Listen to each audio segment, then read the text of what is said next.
मंडळी 2029 ची महाराष्ट्र विधानसभा निवडणूक भाजप पक्ष स्वबळावर लढवणार अशा चर्चा तुम्ही ऐकत असाल. त्या दृष्टीनं भाजप पक्ष आतापासूनच राज्यातील प्रत्येक मतदारसंघात स्वतःची ताकद वाढवताना दिसतोय. दुसरीकडे राज्यातील राजकीय गणितामध्ये भाजपला सक्षम पर्याय म्हणून एकनाथ शिंदे यांची शिवसेना पुढे येत असल्याचं बोललं जात आहे. त्यासाठी भाजप सारखीच चाल शिंदे सेना खेळताना दिसते. शिंदे सुद्धा प्रत्येक मतदारसंघात स्वतंत्र तयारी करताना दिसतात.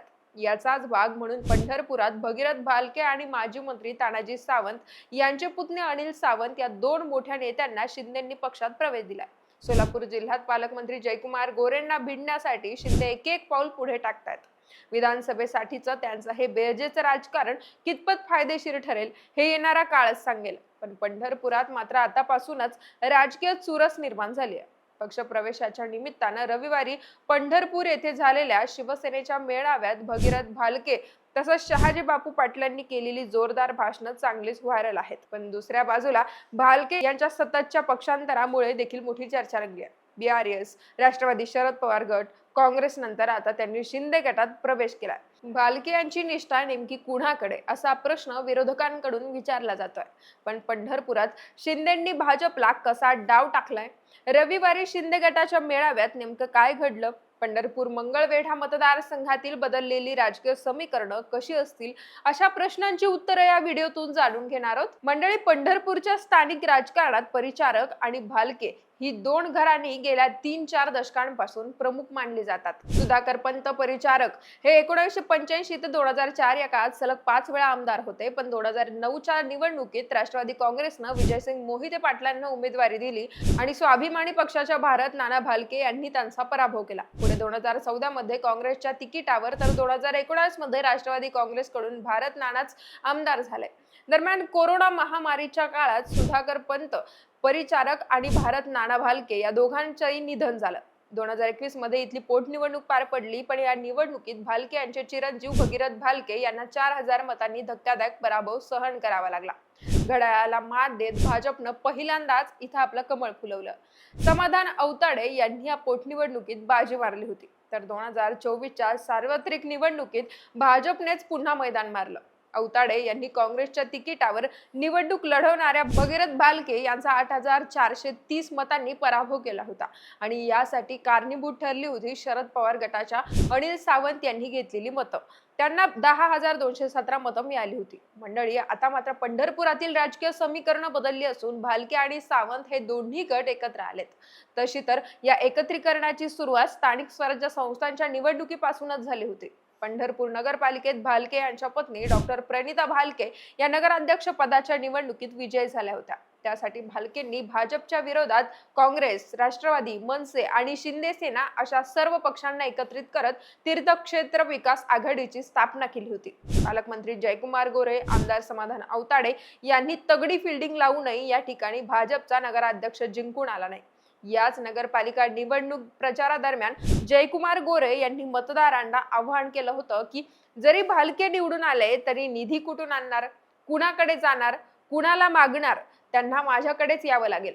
पण आता शिंदे गटात प्रवेश झाल्याच्या पहिल्याच दिवशी भगीरथ भालके यांनी गोरे यांना आव्हान देत अंगावर घेतलंय.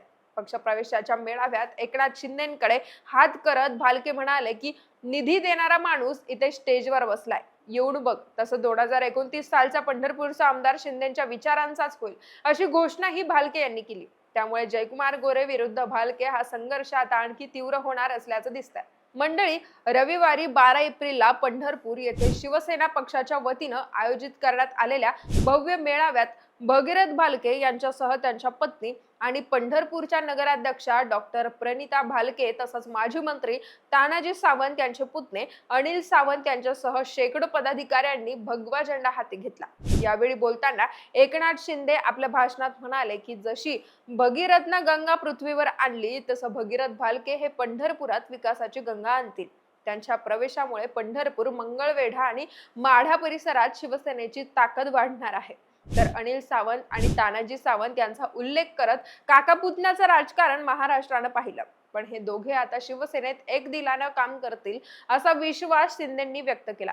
या पक्षप्रवेश सोहळ्याला मंत्री प्रकाश आंबेडकर, मंत्री भरत शेट-गोगावले, आमदार तानाजी सावंत, खासदार धैर्यशील माने, खासदार ज्योती वाघमारे, माजी आमदार शहाजी बापू पाटील असे कितीतरी दिग्गज नेते उपस्थित होते. पण या सगळ्यांमध्ये शहाजी बापू पाटलांच्या भाषणानं छाप सोडले. त्यांनी केलेल्या भाषणावरून सोलापूरच्या जिल्ह्याच्या राजकीय वर्तुळात देखील आता वेगवेगळ्या चर्चांना उधाण आलंय. शहाजी बापू आपल्या भाषणात म्हणाले की तानाजी सावंत धाराशिवला गेल्यापासून सोलापूरच्या वाट्यालाच नाहीत. तानाजी सावंत यांनी सोलापुरात लक्ष दिलं तर शिवसेनेचे 4-5 आमदार सहज निवडून येतील. एकनाथ शिंदे साहेब, आपण 2019 सालाप्रमाणे तानाजी सावंत यांना पुन्हा एकदा सोलापुरात लक्ष द्यायला लावा असं म्हणत शहाजी बापूंनी एकनाथ शिंदेकडे विनंती केली. तर तानाजी सावंतांना सल्ला देताना ते म्हणाले की तानाजी सावंत सर, धाराशिव तुमची सासूरवाडी आहे, तुमचं घर सोलापूर जिल्हा आहे, माहेर इथं आहे, आई वडिलांचं प्रेम इथं आहे, त्यामुळे सोलापुरात लक्ष द्या असं शहाजी बापू म्हणाले. त्यामुळे पंढरपूरसह एकूणच सोलापूर जिल्ह्यात तानाजी सावंत ऍक्टिव्ह होणार असून भाजपला ते आव्हान देतील असं आता बोललं जात आहे. सोलापुरात पक्ष मजबूत झाला. 2029च्या निवडणुकीच्या पार्श्वभूमीवर एकनाथ शिंदेसाठी हा प्लस पॉइंट मानला जाईल. सध्या ते महायुती सरकारमध्ये उपमुख्यमंत्री असले तरी ते समाधानी नाहीयेत. मुख्यमंत्री पद त्यांना अजूनही खुणावत आहे. तर पंढरपूर इथल्या पक्षप्रवेश सोहळ्यातच ते म्हणाले की अजित पवार म्हणाले होते, सर्वाधिक सया करणारा मुख्यमंत्री कोण असेल तर तो एकनाथ शिंदे आहे. प्रॉपर्टी कमवण्यापेक्षा मी माणसं कमवल्याचं शिंदे म्हणाले. त्यामुळे राज्याचा पुन्हा एकदा मुख्यमंत्री होण्याची त्यांची प्रबळ इच्छा असल्याचं दिसून येत आहे. अशातच भाजप पक्ष पुढच्या निवडणुकीत स्वबळाचा नारा देणार असल्याच्या चर्चा सुरू आहेत. त्यामुळे देखील शिंदे महाराष्ट्रातील प्रत्येक मतदारसंघात स्वतंत्र तयारी करतात. महत्वाचं म्हणजे एकनाथ शिंदेचाच पक्ष भविष्यात भाजपला तुल्यबळ लढत देईल असं राजकीय जाणकार सांगतात. आणि त्यात शिवसेना पक्ष आणि चिन्ह नेमकं कुणाचं, या कायदेशीर लढाईत शिंदेचा विजय झाला तर त्यांचा मार्ग आणखी सोपा होणार असल्याचंही सांगण्यात येत आहे. त्यामुळे येत्या काळात आणखी काय काय घडतंय, पंढरपूर प्रमाणे भाजपच्या इतर मतदारसंघातही आपली ताकद वाढवण्याचा शिंदेचा सपाटा सुरूच राहील का, ते पाहणं महत्वाचं असणार आहे. बाकी एकनाथ शिंदे खरंच भाजपला सक्षम पर्याय ठरतील का? पंढरपुरात भालके पॅटर्न कमबॅक करेल का? यावरची तुमची मतं आणि प्रतिक्रिया आम्हाला कमेंट्सच्या माध्यमातून कळवा आणि समांतरला सबस्क्राईब करायला विसरू नका.